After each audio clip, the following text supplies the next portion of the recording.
We started a code audit. We provided a foundation to the consultant team to look through our code and identify all of the places where our code is in conflict with either the policies of our comprehensive plan or with the requirements of House Bill 2001 requiring middle housing and to be allowed in our code.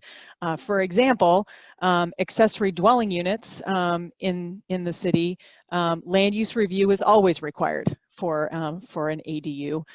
Even if it meets all of the standards, which we have standards for them, even if it meets the standards, there's still a land use review required. You can't just go to a building permit. What our code also does is it does not recognize an existing structure. So for example, if you had an existing accessory building on your property, maybe you have a second garage or something, and you wanted to convert that garage into a residential unit, into an ADU, the code has limitations on how big that building can be.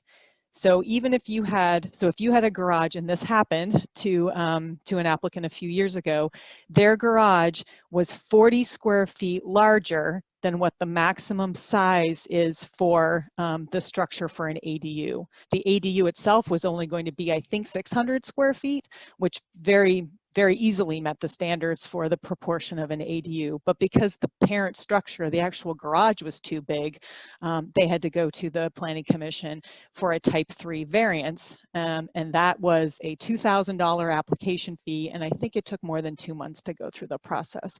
So that's just an illustration of how our code is kind of set up to kind of throw some roadblocks into processes.